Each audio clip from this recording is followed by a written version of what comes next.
Newstalk ZB. Andrew Webster after 8 for the Warriors. Tomorrow night, Roosters, of course, 23 minutes away from 8. So to the rugby, speaking of sport, at least one of the jobs of the union's been filled now. Dave Rennie's your new All Blacks coach. Rennie's first test is the July series. We've got France, Italy and Ireland. David Kirk is the rugby chair and he is with us. Very good morning. Good to see you. Were you spoiled for choice between the two? Was 2 all you needed? Yes. You'd always like more in principle, but when you've got 2 very high candidates, very high quality candidates like Jamie and Dave, we certainly both were absolutely appointable, and we're delighted that to have appointed Dave. How close? Close. The panel, a very high quality panel, spent 2 hours discussing the merits of the 2 candidates. We were very rigorous and analytical and going through the strengths and relative weaknesses of the candidates. And, we concluded quite firmly and certainly unanimously that Dave was the person that we wanted to appoint. But, Jamie's got real qualities. What was the bit, just work here, so I'm a rugby fan, but I'm not in the weeds like you guys are. So you look at his Chiefs record, you look at Australia, you look at Japan. Is that material? Does any of it count more or less? Yeah, it's a good question. You do look at the record. But you look at, as much as you look at the record of the performance of the teams and the actual results of the teams, you look at the environment that they built and the capability they've developed in the team, the capability to go to the next level. Right. For instance, in Australia, Dave didn't have actually great numbers on that, but the momentum that was in that team as they went into the World Cup year was pretty powerful. They had lost to 2 of the strongest teams in the world, France and Ireland, in the last minutes of a Northern tour when they were pretty stuffed. So I think it was clear to me that team was really building for the World Cup. That's a vibe thing, though, isn't it? See, I ChatGPT'd Rennie and I said, "Is Rennie a good coach?" And ChatGPT came back with its conclusion was no, based on results. Yeah, right, and that is true. You have to say, if you look at Australia, he wasn't particularly successful, but you're vibing him, and that's a risk, isn't it? Everything's a risk, you know that. But it's the other thing that we did in the interview, which is very clear, was talk to them about how they build cultures and environments. In the end, the coach doesn't run on the field and play the game. Coach doesn't kick the winning goal. It's all about developing a team that can take accountability, knows how to play the game, is very clear about what it takes to win modern rugby, and has the right leadership and the right understanding of what they've got to do, and is able to execute. Right. And that comes down to environment. And a clear understanding of the game plan or the game model. So explain then, because no one understood it. No one had a better vibe than Razor, for example, did he? I mean, people died for him, and yet it didn't work. Why? It's very hard to say. I mean, you sometimes they're just different environments don't bring out the best in people. I think he's a great coach. He's a very fine coach, and but you're right, it wasn't really working for that team. And if you compare the Crusaders environment to the All Black environment, it is very different. Yeah. It's a much more complex environment, and you are travelling and training all the time. You've got more people and more things to deal with. But I'd have to say I don't really know.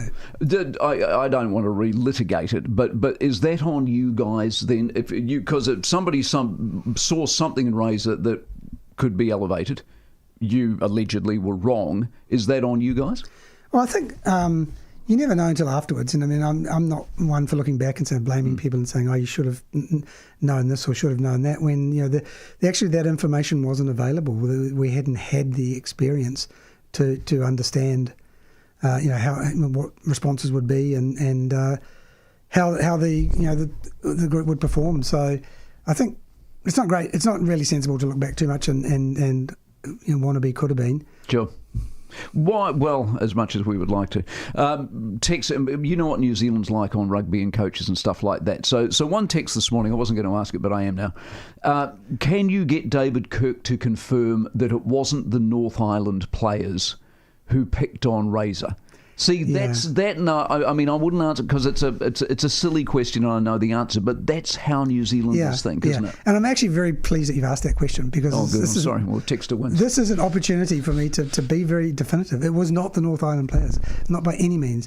The decision to change the coach was not taken by the players. The decision to change the coach was taken by the board of New Zealand Rugby. That's the accountability that we have. And we talked to a whole range of people, and there was virtually no difference between which island you came from. There was virtually no difference between what your ethnicity was. There was virtually no difference between whether you're an old player and a young player. You know, the trends and the themes were very consistent across. Which juxtaposes with Rennie, because I know, reading in the Australian media yesterday, a lot of Australians think very well of him still, so that speaks to his character, and that was part of your equation, wasn't it? That's absolutely right, and that's the same with all Black coaches, and players. Character counts for a great deal. When the heat is on, character is what comes out. Explain to me, within the union, there's a lot of people leaving. Why? I think there's a combination of things. I think it's the affliction of time, as we say. People have just been in jobs for quite extended periods of time. I don't think there's anyone leaving because they feel disgruntled and the business is not heading in the right direction. But I think for some people, it's a new start. I mean, like Chris Lendrum, for instance, he's been the head of high performance for over 20 years, I think it is. And he just feels, a bit wrung out, a bit ready for his next challenge, a bit ready for a break. We are, changing, and he's been part of helping us design it, but we are changing the way in which we work with high performance. It's just the time is right. And I think that it's sort of a bit of an unsatisfactory answer, I know, but for a lot of people, the time is right. Sure, there's nothing wrong with that. We had Nick on the program yesterday who's off to the Baltimore Ravens. I mean, to be honest, I'd leave you for the Baltimore Ravens. I mean, he's a great guy, and it's great that he's got such a great career opportunity. I mean, we're delighted for him. That's a dream come true. It isn't it, for strength and conditioning. I would have thought. Are you dysfunctional as a business? No, not at all. Not even slightly. Well, people want me to ask these questions. It seems, I don't know whether I'm more interested in the All Blacks or the business side of the equation, because I follow sport, and sport globally is fantastically successful. Yeah. Right? I would argue the rugby union at the moment isn't that successful. Bottom line, it's not that successful. It could be more successful. I'm just trying to work out whether it's you guys or whether it's the sport of rugby that isn't as big as it could be globally compared to other sports. Yeah, well, let's wait and see until our results come out before we jump to conclusions. You got good results.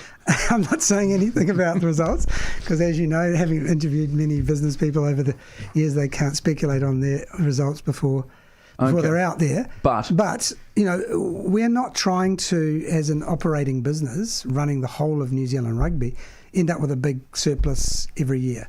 We have a lot of reserves as it is. We've sold future net revenue in order to put money into the balance sheet in order to invest in a growth strategy. So the aim for the organisation, the board and the management, is to run a kind of break-even business and operating. We're not losing money. We're not going backwards because of operating performance, but there's no need for us to try and accumulate more reserves. Okay. What we need to do is continue to invest in the game, and I think you'll find the game's pretty well funded at the moment and actually doing pretty well. Provincial unions. Do you worry the Baltimore game?